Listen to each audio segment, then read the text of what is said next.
सियासी सरगर्मी बहुत तेज है। देश के दो बड़े दलों की दो बड़ी बैठकें चल रही हैं। एक और दिल्ली के ताल कटोरा स्टेडियम में कांग्रेस की बैठक हो रही है, एआईसीसी की बैठक। वहीं दूसरी तस्वीर भी आप देख सकते हैं, बीजेपी की राष्ट्रीय कार्यकारिणी की बैठक शुरू हो चुकी है। दूसरी तस्वीर में आप देख सकते हैं नरेंद्र मोदी भी नजर आ रहे हैं। यहां पर लालकृष्ण आडवाणी भी पहुंचे हैं। सुषमा स्वराज से लेकर राजनाथ सिंह, तमाम बीजेपी के दिग्गज नजर आ रहे हैं। और पहली तस्वीर टेलीविजन स्क्रीन पर बाईं तरफ जो आप देख रहे हैं, राहुल गांधी इस बैठक में नजर आ रहे हैं। एआईसीसी की बैठक है। क्या होगी कांग्रेस की आगे योजना, तमाम रणनीतियों पर माथापच्ची। और कल ही सीडब्ल्यूसी की बैठक में इस बात का ऐलान कर दिया गया था कि चुनाव प्रचार समिति की कमान राहुल गांधी के हाथों में होगी। हालांकि प्रधानमंत्री पद के उम्मीदवार वो नहीं बनाए जा रहे हैं फिलहाल। तो सियासी सरगर्मी तेज, दो तस्वीरें आपके सामने, देश के दो बड़े दल, दो अहम बैठक। और इन तमाम घटनाक्रम पर हमारी नजर लगातार बनी हुई है। बातचीत करने के लिए राहुल देव, वरिष्ठ पत्रकार, हमारे साथ स्टूडियो में मौजूद हैं। और हमारे मैनेजिंग एडिटर अजीत अंजुम भी इस वक्त हमारे साथ जुड़ चुके हैं। अजीत जी, सबसे पहले आपसे ही मैं समझना चाहूंगा, इन दो सियासी घटनाक्रमों को आप किस तरह से देख रहे हैं? इन दो सियासी घटनाओं को इस तरह से देख सकते हैं कि बीजेपी में कांग्रेस में चिंता के लिए बैठक है और बीजेपी में चिंतन के लिए बैठक है। कांग्रेस में चिंता इसलिए है क्योंकि राहुल गांधी, जैसा कि आप सब जानते हैं, प्रधानमंत्री पद के अघोषित दावेदार हैं, लेकिन घोषित तौर पर उनकी दावेदारी कल नहीं हुई क्योंकि खतरा कांग्रेस नेतृत्व को, कांग्रेस हाईकमान को, कांग्रेस नेताओं को भी है कि पता नहीं सत्ता में वापस पार्टी तीसरी बार लौटेगी या नहीं लौटेगी, क्योंकि उसके आसार कम दिख रहे हैं जो मौजूदा देश के हालात है। दूसरी तरफ बीजेपी अब तक मान रही थी, एक महीने पहले तक, 8 दिसंबर के पहले तक, कि बीजेपी का झंडा बुलंद है, नरेंद्र मोदी के अश्वमेध का घोड़ा दिल्ली की तरफ दौड़ रहा है। गुजरात से बीजेपी को झटका लगा है 8 दिसंबर के नतीजों के बाद, दिल्ली के नतीजों के बाद। और अरविंद केजरीवाल ने जिस ढंग से एक माहौल बनाया है और जिस ढंग से बार बार संकेत दिए हैं कि पहले 100, फिर 200, फिर 300, फिर 400 सीटों पर लड़ेंगे, कहीं न कहीं मोदी के लिए, मोदी की आकांक्षाओं, महत्वाकांक्षाओं के लिए खतरा है। इसलिए वहां चिंतन है। चिंतन इस बात की कि केजरीवाल का मुकाबला कैसे किया जाए या केजरीवाल का जो भी माहौल बन रहा है उसे पंचर कैसे किया जाए, ये चिंतन वहां है और यहां चिंता है। बहुत ही महत्वपूर्ण बात आपने कही, एक तरफ चिंता, दूसरी तरफ चिंतन। राहुल देव हमारे साथ बने हुए वरिष्ठ पत्रकार, क्या आप इससे इत्तेफाक रखते हैं राहुल जी? काफी हद तक ये बात सही है कि बीजेपी की चिंता इस समय सबसे बड़ी ये होगी कि वो केजरीवाल के बढ़ते हुए प्रभाव को और लोकप्रियता को कैसे काटे और कैसे अपनी जो बढ़त उसकी बनी हुई थी, नरेंद्र मोदी की जो बढ़त बनी हुई थी, उसको बनाए कैसे रखे और हो सके तो उसको तेज कैसे करे। तो कांग्रेस में तो जाहिर है कि कांग्रेस को ये विश्वास अब नहीं है और ये हो चुका है। कांग्रेस जानती है कि वो इस बार सरकार बनाने नहीं जा रही है, वो जीतेगी नहीं, और वो अगर 100 से ऊपर आ पाती है तो भी उसकी थोड़ी इज्जत बच जाएगी। तो कांग्रेस के सामने चिंता इज्जत बचाने की है, सरकार बचाने की नहीं है। लेकिन राहुल जी, एक मुश्किल तो अगर देखिए, कांग्रेस के लिए जो 4 राज्यों के नतीजे आए वो तो आए ही, लेकिन पहले से भी 6-8 महीने से देश में ऐसा माहौल था कि कांग्रेस की स्थिति बहुत खराब है या कांग्रेस की वापसी की गुंजाइश कम है। ये संकेत कांग्रेस नेताओं की तरफ से भी कई बार उनके बयानों में, उनकी चिंताओं में झलकी है। लेकिन मुझे लगता है मोदी के लिए सबसे बड़ी मुश्किल अभी आई है, क्योंकि मोदी को लग रहा था कि एक देश में जैसा माहौल है और जिस ढंग से मीडिया में राहुल जी हाइप क्रिएट होता है कि मोदी की रैलियां लगातार घंटों दिखाई जाने लगी, दिख रही थी, एक सोशल मीडिया, तमाम तरह के, तो मुझे लगता है सबसे अधिक संकट मोदी को है क्या, और मोदी को लग रहा है कि अब केजरीवाल उनके रास्ते में एक बहुत बड़ी मुश्किल बनकर आ रहे हैं और उससे मुकाबला कैसे करें, उनकी स्ट्रेटजी में कांग्रेस से मुकाबला कैसे करें, ये तो पहले से होगा, लेकिन अब केजरीवाल ऐड हुआ है मेरे ख्याल से। निश्चित रूप से हम लोग कुल मिला के यही बात कर रहे हैं कि सबसे ज्यादा चिंता की वजह अगर किसी के पास है तो वो नरेंद्र मोदी और बीजेपी के पास है। वो ज्यादा बड़ा संकट है उनके सामने कि एक जो निश्चित जीत दिख रही थी वो अब संदिग्ध हो गई है, अब उसके आगे सवाल खड़े हो गए हैं और एक नई ताकत आ गई है जो अभी फिलहाल बढ़ती दिख रही है, ज्यादा लोकप्रिय होती दिख रही है। तो किस तरह से अब मतों के विभाजन को रोकें और एक देश का मूड और मन जो बना हुआ लग रहा था कि कांग्रेस को हटाना है और मोदी को लाना है, लग रहा था कि कम से कम मध्य वर्ग जहां जहां उसका असर है वो हो गया है, उसमें अब एक वो मूड भी है, वो मन भी अब बढ़ गया है। ये क्या इसको कहना ये सही हुआ कि पूरे देश का ऐसा मूड दिख रहा था कि मोदी को लाना है? पूरे काफी बड़े हिस्से में मैं समझता हूं कि जो मुखर देश है, जो देश जो अपने मन की बात जाहिर करता है, और हम देख रहे हैं कि हमारा लोकतंत्र पहले की तुलना में बहुत ज्यादा मुखर लोकतंत्र है, अब वो उतना संकोच नहीं करता, वो खुल के बोलता है। तो जो देश बोल रहा है इतने दिन से और हम लोग जिसको सुनने और समझने की कोशिश कर रहे हैं, उसमें यह साफ दिख रहा था कि पहली चीज देश ने यह तय कर लिया है, एक बड़े हिस्से ने तय कर लिया है कि हमें अभी कांग्रेस नहीं चाहिए, इस सरकार को जाना चाहिए। और उसके बाद दूसरा कौन इसकी जगह आएगा, उसमें जो विकल्प सामने थे उनमें सबसे मजबूत और व्यावहारिक विकल्प मोदी का था। लेकिन उसमें बहुत सारे, उसमें भी इफ एंड बट है राहुल जी, क्योंकि मोदी की मैक्सिमम सीमा क्या हो सकती है वो एक बहुत बड़ा सवाल है। पहले जो 98, 99 का प्रदर्शन रहा है वो एक बहुत बड़ा सवाल है, क्या उसको लांघेंगे। मोदी के साथ सिर्फ 2 घटक हैं, अब तक आगे कौन से घटक आएंगे। और ये जो 272 का आंकड़ा, ये चुनौती मोदी के लिए पहले भी 8 दिसंबर के पहले भी आसान नहीं थी। जैसे बहुत सारे लोग ये मानने वाले हो सकते हैं कि मोदी की जीत होगी और देश चाहता है कि मोदी आए, वैसे बहुत सारे लोगों को लगता है कि लग रहा था तब भी कि मोदी के लिए 272 का आंकड़ा बहुत 272 बीजेपी को मिलेगी, ये तो कभी भी किसी ने नहीं कहा। टोटल मिलाकर बीजेपी एंड अलायंस टोटल 272 की भी मैं बात करूं, बीजेपी की तो बात ही नहीं है। मेरे ख्याल से बीजेपी के कोई नेता भी 272 अपने लिए नहीं सोच पा रहे हैं कभी। लेकिन उस पर भी एक डिफरेंट तबका था जिसको लग रहा था कि बहुत मुश्किल है। मतलब बीजेपी लार्जर पार्टी जरूर होगी, कांग्रेस के मुकाबले मजबूत जरूर होगी, लेकिन सत्ता के लिए साफ तौर पर 272 का आंकड़ा गठबंधन से जुटाने ये मुश्किल पहले भी थी। सबको पता है कि जो भी सरकार बनेगी गठबंधन से ही बनेगी।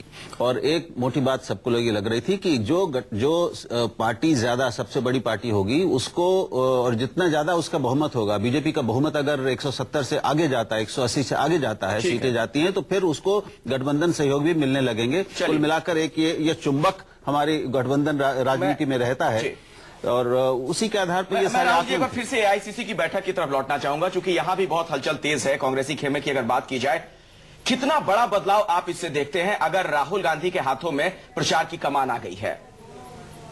कोई बहुत बड़ा बदलाव इससे होगा कांग्रेस? नहीं, बिल्कुल नहीं। कमान तो पहले से उनके हाथ में है। चुनाव प्रचार की कमान, पूरी पार्टी की कमान, सारी कमान पिछले कई महीनों से लगभग पूरी तरह से उनके हाथ में है। किसी को क्या शक है कि उनके अलावा कोई सत्ता और शक्ति का केंद्र भी है कांग्रेस में पिछले एक लंबे समय से? तो ये केवल औपचारिकता है, प्रतीकात्मक बदलाव मानते हैं आप? ये प्रतीकात्मक है, औपचारिक बदलाव है। एक औपचारिक उनको पद दिया गया है और औपचारिक कमान दी गई है। व्यावहारिक कमान तो हमेशा बहुत दिनों से उनके पास में है, तो ये कोई इससे कुछ ज्यादा बदलने वाला नहीं है। सिर्फ ये है कि अगर वो मोदी से सीधे टक्कर में आते प्रधानमंत्री पद के उम्मीदवार के रूप में, तो उनके ऊपर हमले की ज्यादा गुंजाइश होती, वो ज्यादा जिसे हम कहते हैं वल्नरेबल होते। उससे बचने की कोशिश पर अपनी कांग्रेस की परंपरा के नाम पर कांग्रेस ने कर दी। ऐसे में अजीत जी, एक सवाल यह भी है कि फिर हिचक क्यों? अगर आप प्रचार समिति की कमान राहुल गांधी को दे रहे हैं, तो प्रधानमंत्री पद का उम्मीदवार भी क्यों नहीं घोषित कर रहे हैं? उसमें हिचक है। देखिए, जो राहुल जी ने कहा वो शब्दशः सही है, 100% सही है कि राहुल गांधी कुछ चुनाव अभियान समिति की अध्यक्षता करें या ना करें, राहुल गांधी घोषित तौर पर प्रधानमंत्री पद के उम्मीदवार हो या ना हो, राहुल गांधी ही प्रधानमंत्री बनेंगे अगर यूपीए 3 सत्ता में वापस आई तो। और ये जनार्दन द्विवेदी ने भी जब कल उनसे सवाल पूछे गए, थोड़े तल्ख लहजे में भी कहा कि ये क्लियर है, इसमें कहने की कोई बात नहीं है, नेतृत्व वहां क्लियर है कि नेतृत्व कौन है। उन्होंने इशारा किया दूसरी पार्टियां जहां बहुत सारे नेता है वहां नेतृत्व की बात होगी, यहां नेतृत्व एक तरह से बहुत साफ साफ है कि राहुल गांधी का नेतृत्व। अब सवाल जो आपने कहा वो बहुत अहम इसलिए है कि एक बचने का एक रास्ता है सिर्फ, हालांकि तब भी नहीं बचेंगे अगर यूपीए 3 सत्ता में नहीं आई, राहुल गांधी चुनाव अभियान के समिति के अध्यक्ष हैं और पहले भी यूपी में चुनाव लड़ा गया, राहुल गांधी के नेतृत्व में लड़ा गया और पहले के चुनाव में भूमिका रही है। अब अगर राहुल गांधी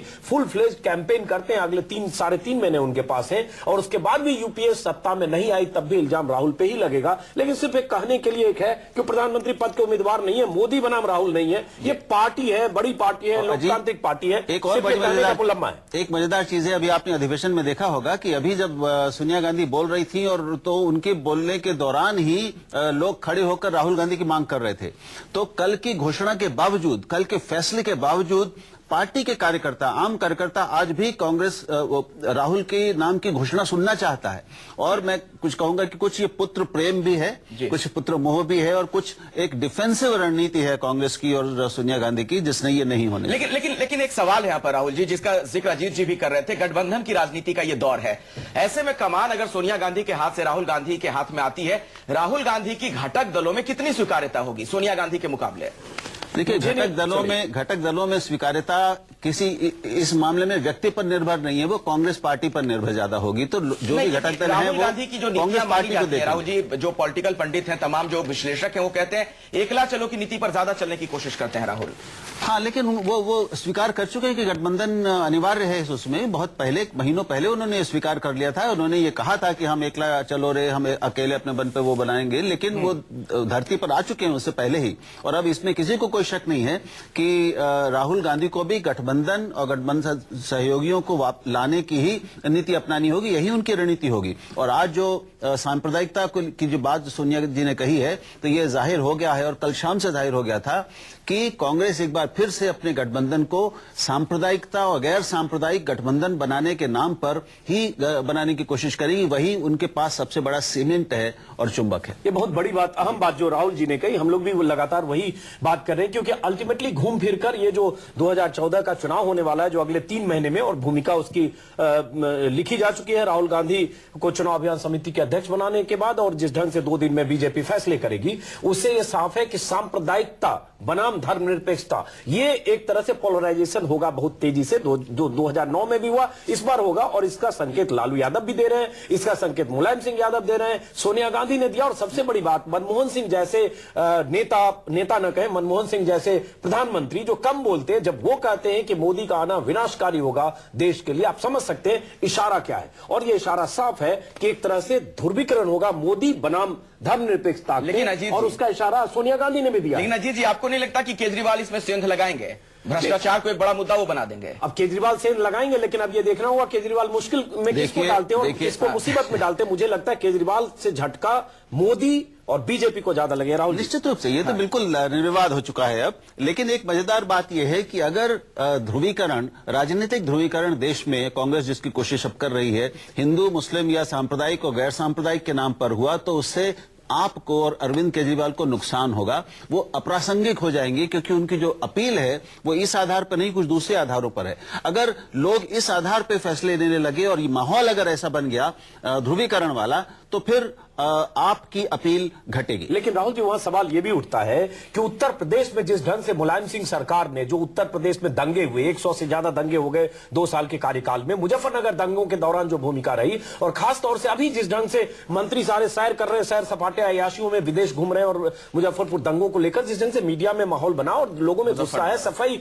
में हमने देखा जो महोत्सव हुआ मुजफ्फरनगर, तो उससे लगता है कि मुलायम का भी जो एक छत्रपति राजा थे मुस्लिम वोटों को लेकर, मुझे लगता है वहां भी बहुत बड़ा झटका लगा है। यूपी में मुस्लिम नाराज है और इसका खामियाजा भी भुगतना पड़ सकता है। अगर मुसलमानों को लगा कि उत्तर प्रदेश में एक 5वीं ताकत आ रही है आम आदमी पार्टी 10-20 सीटों पर, तो क्या लगता नहीं कि वहां मुस्लिम भी, अगर लगता है कि मोदी को शिकस्त आम आदमी पार्टी दे सकती है कुछ सीटों पर, तो मुस्लिम वोट आम आदमी पार्टी को भी कर सकते हैं। हो सकता है कुछ सीटों पर यह हो, क्योंकि मुस्लिमों के लिए सबसे बड़ा दुश्मन होगा कि मोदी को हराओ। लेकिन मुझे लगता है कि अगर ऐसा सांप्रदायिक ध्रुवीकरण होता है अजीत, तो ज्यादा फायदा कांग्रेस को होगा अखिल भारतीय स्तर पर, और आपको फायदा कुछ होगा लेकिन सीमित। अभी उसके पास संगठन ही नहीं है। दरअसल वो उसको जमीन पर उसकी हैसियत और असलियत को हमें जरा ध्यान में रखना चाहिए। तो वो कितना फायदा उठा सकेगी ये अभी देखना बाकी है।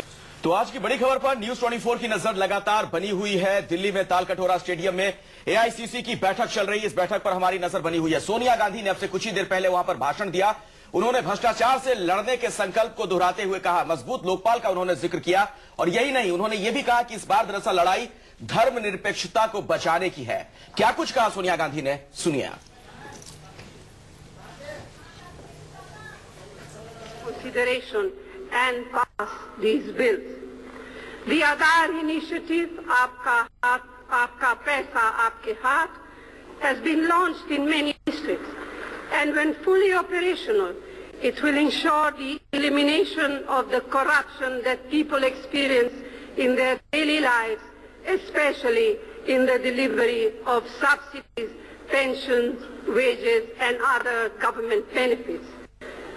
We are the party that is responsible for the historic RTI Act. We pursue this because we believe that ultimately in transparency lies the solution to the problem of corruption. The RTI Act is the single most important reason. अब ऐसे में एक बड़ा सवाल है। बातें तो तमाम कही जा रही हैं। राहुल देव जी, आपसे समझना चाहूंगा मैं, भ्रष्टाचार से लड़ने की बात कही जा रही है, लेकिन हकीकत यही है कि भ्रष्टाचार से बुरी तरह से ये सरकार घिरी रही। ऐसे में लोग किस कदर मानेंगे ये बातें जो सोनिया गांधी कह रही हैं? देखिए, भ्रष्टाचार से लड़ने की बात मैं समझता हूं कांग्रेस के तर्कस का सबसे कमजोर तीर होगा इस पर। बिल्कुल, तो वो चलेगा नहीं, और मुझे लगता है कि कांग्रेस उसकी कोशिश करेगी कि जितनी कम से कम बात हो वो उसकी अपनी उपलब्धियां ज्यादा गिनाए, और उसकी उपलब्धियां भी जो वंचित रहे हैं उनको कुछ देने की, मैं कहूंगा कि सरकारी और संवैधानिक खैरात देने की रही है, लेकिन उसकी नाकामी यह है, जहां पर नरेंद्र मोदी उससे आगे बाजी मार ले जाते हैं, कि वो नए मतदाताओं को, नए देश को, नए भारत को, भारतीयों को भविष्य के बेहतर सपने दिलाने में और ग्रोथ दिखाने में नाकाम रहे हैं। तो उन्होंने एंटाइटलमेंट की राजनीति ज्यादा की है, खैरात की ज्यादा की है, लेकिन भविष्य की राजनीति, भविष्य निर्माण की राजनीति कम की है। वो सपना वो नहीं दिखा पाए हैं, राहुल गांधी भी नहीं दिखा पा रहे हैं। लेकिन सवाल ये भी उठता है राहुल जी कि नरेंद्र मोदी भी, सबको पता है नरेंद्र मोदी की पॉलिटिक्स क्या है। नरेंद्र मोदी को लेकर ठीक है, एक देश में एक माहौल जरूर बना, जो बीजेपी 116 सीटों वाली बीजेपी में जान फूका, एक तरह से कह सकते हैं नरेंद्र मोदी ने। कार्यकर्ता जागृत हुए, बीजेपी एक्टिवेट हुई, वो सब अपनी जगह सही है। लेकिन उस नरेंद्र मोदी की लोकप्रियता का भी, टिकटों की बात करेंगे, सीटों की जहां तक बात करेंगे, कितनी सीटें, उसकी एक सीमा है। वो सीमा कहीं भी 250 पौने 300 नहीं पहुंच सकती। और अगर वो सीमा है, और उस सीमा में जैसा कि आपने भी कहा और हम भी वही मान रहे हैं कि जो एक देश में तीसरी परिस्थिति बनी है, जिसमें एक अरविंद केजरीवाल की पार्टी सामने आई है, उस बदली हुई परिस्थिति में वो सीमा और अपने पीछे तक खिसकेगी। तब सवाल ये उठता है, कांग्रेस तो चलिए आपने भी कहा, हम लोगों को भी लग रहा है, लोग भी बहुत सारे मान रहे हैं कि कांग्रेस एक तरह से, बहुत सारे नेता हैं जो हारी हुई लड़ाई लड़ रहे हैं, जो मान रहे हैं कि तीसरी बार वापसी मुश्किल है। लेकिन उससे बड़ी चुनौती फिर मोदी के लिए है, क्योंकि मोदी मान चुके थे कि उनकी जीत या उनका अश्वमेघ का रथ, जैसा कि मैंने कहा, चाहे जोर तोड़ से, चाहे जैसे भी, सत्ता के करीब पहुंच रहा है। अखिलेश जी बिल्कुल, और ऐसे में जाहिर तौर पर मोदी के सामने तमाम तरह की दिक्कतें आने वाले दिनों में आएंगी। वो जो विजय रथ लेकर निकले थे, केजरीवाल उसको थामते भी नजर एक चीज एक दिलचस्प, चूंकि आजकल ट्वीट और सोशल नेटवर्किंग का जमाना है, अभी अजय माकन ने एक ट्वीट किया है, उन्होंने इंडियन नेशनल कांग्रेस के लिए एसएमएस सर्विस शुरू किया है, और उन्होंने भी कहा है कि एक मिस्ड कॉल दें और उसके बाद एसएमएस फ्री। आजकल इस देश में मिस्ड कॉल का कंसेप्ट चल पड़ा है। जब से अरविंद केजरीवाल ने कहा मिस्ड कॉल दीजिए और मेंबर बन जाइए, पहली बार किसी ने भारतीय राजनीति में कल्पना नहीं की होगी एक साल पहले तक कि मिस्ड कॉल देकर किसी मोबाइल पर आप उस पार्टी के मेंबर बन सकते हैं। तो मिस्ड कॉल का कंसेप्ट है, मिस्ड कॉल मिस्ड चांस न बन जाए। तो ये लेकिन ये समझ में नहीं आ रही बात कि आप हजारों लोग कई बार तो मुझे लगता है बहुत लोग चेक करता होगा कौन सा नंबर जब मिस्ड कॉल देते हैं और रजिस्टर हो जाता होगा, चलिए मेंबर बन गए, या उसको कॉल करके फिर चेक करते होंगे, नाम पता पूछते होंगे। मालूम नहीं, कभी मैंने दी नहीं है। समझने की जरूरत है, हम लोग भी समझने की कोशिश करेंगे, क्योंकि मुझे लगता है बहुत सारे दर्शक, जैसे मैं अगर ये बता दूं कि ये नंबर है और इस नंबर पर फोन करिए और आप मेंबर बन जाएंगे, तो मुझे लगता है 10-20% लोग तो ऐसे ही ट्राई करते होंगे, देखते हैं फोन करने पर किस तरह की आवाज है। ऐसे में तो राहुल जी ये भी मुमकिन है बहुत सारे फर्जी सदस्य भी बन जाए। अमूमन जब आप किसी पार्टी के सदस्य बनते हैं तो बाकायदा तमाम जानकारियां देते हैं अपने बारे में, नाम पता वगैरह, और मिस्ड कॉल तो कोई भी किसी के फोन से दे सकता है। एक बार नहीं, कई बार मुझे लगता है कि इसके पीछे एक पूरी प्रक्रिया जरूर उन्होंने बनाई होगी। जाहिर है कि केवल मिस्ड कॉल से कोई कैसे पूरी, उसके बाद फिर जांच वो करेंगे, निगरानी करेंगे वो। लेकिन ये शुरुआत सबसे आसान तरीका एक पार्टी तक पहुंचने का एक बना लिया गया अभियान। अजीत जी, एक और सवाल।